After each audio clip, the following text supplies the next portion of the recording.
নিরামিষ তরকারি যে এত দারুণ খেতে হতে পারে তা কিন্তু আপনি ভাবতেও পারবেন না। এইভাবে যদি আপনি নিরামিষ রান্না করেন, বাড়িতে কিন্তু সবাই প্রশংসায় পঞ্চমুখ হয়ে যাবে আর বারবার কিন্তু বানাতে বলবে এইভাবে নিরামিষ রেসিপি। আজ বানিয়েছি নিরামিষ কচুর রেসিপি। নমস্কার, ড্যাশ কুকি ম্যাজিকে সবাইকে স্বাগত জানাই। আবারও একটা নতুন রেসিপি নিয়ে হাজির হয়েছি। তো চলো শুরু করি আজকের নতুন রেসিপি। আজ বানিয়েছি কচু দিয়ে একটা নিরামিষ রেসিপি। প্রথমে আমি কচুটাকে সেদ্ধ বসিয়ে দিচ্ছি। একটা প্রেসার কুকারে একটা সিটি দিলেই কিন্তু কচুগুলো কিন্তু সেদ্ধ হয়ে যাবে। এইভাবে আমি কচুটাকে কিন্তু সেদ্ধ করে নিচ্ছি। কচুটাকে সেদ্ধ করে দিলে রান্না করতে সুবিধা হয়, তাই জন্য আমি কচুটাকে কিন্তু সেদ্ধ করে নিলাম।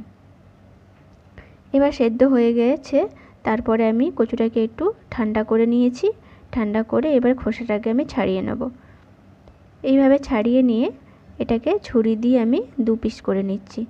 এইভাবে করে আমি 2 পিস করে নিচ্ছি। এটাকে যদি কেউ 4 পিস করতে চাও তাও কিন্তু ভালো লাগবে খেতে, কিন্তু এটা যেহেতু সেদ্ধ করা আছে সেহেতু বেশি ছোট করলে কিন্তু এটা ঘেটে যাওয়ার সম্ভাবনা থাকে, তাই আমি এটাকে কিন্তু 2 পিস করেই কেটে নিলাম। এইভাবে করে কিন্তু কচুগুলোকে আমি সব কেটে নিয়েছি। এবার আমি কড়াইয়ের মধ্যে তেল গরম বসিয়ে দিয়েছি। তেলের মধ্যে আমি দিয়ে দিলাম সামান্য চিনি। চিনিটা দেওয়ার কারণ হচ্ছে স্বাদের ব্যালেন্সটাও ঠিক থাকবে আর তরকারির কালারটা কিন্তু খুব সুন্দরভাবে আসবে।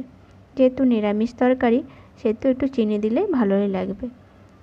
এবার আমি দিয়ে দিলাম একটা শুকনো লঙ্কা ফোড়ন, জিরে ফোড়ন আর তেজপাতা দিয়ে একটু ভালো করে কিন্তু এটাকে ভেজে নিলাম। এবার এর মধ্যে দিয়ে দিলাম আদা বাটা, দিয়ে আদাটাকে দিয়েও একটু ভেজে নেব। তারপর দিয়ে দিলাম টমেটো কুচি, দিয়ে টমেটোটাকেও হালকা একটু ভেজে নেব। ভাজা হয়ে গেলে এবার আমি এর মধ্যে দিয়ে দেব লঙ্কা গুঁড়ো আর দিয়ে দেব হলুদ গুঁড়ো আর জিরে গুঁড়ো দিয়ে কিন্তু যেহেতু নিরামিষ তরকারি একদম হালকা পাতলা করব, দিয়ে এটাকে ভালো করে কিন্তু মশলাটাকে একটু কষিয়ে নেব। এইভাবে আমার মশলাটা কিন্তু একদম আঁচ কমিয়ে কষিয়ে নিয়েছি। তার মধ্যে এবার দিয়ে দেবো আমি সামান্য পরিমাণে জল, দিয়ে ভালো করে মশলাটা একটু ঘুষিয়ে পরিমাণ মতো জল দিয়ে দেবো। জল দিয়ে এবার এর মধ্যে দিয়ে দিলাম আমি কচুটা আর দিয়ে দেবো পরিমাণ মতো নুন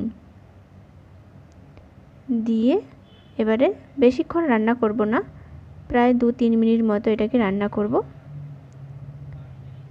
তো কালারটা কিন্তু খুব সুন্দর এসছে তরকারির। আর শেষে একটু দিয়ে দেবো গরম মশলা এটা আমার ভাজা গরম মশলা, বাড়িতেই বানিয়েছি। এইভাবে কিন্তু নিরামিষ কচুর তরকারি অবশ্যই বানাবেন আর কেমন হয়েছে অবশ্যই জানাবেন।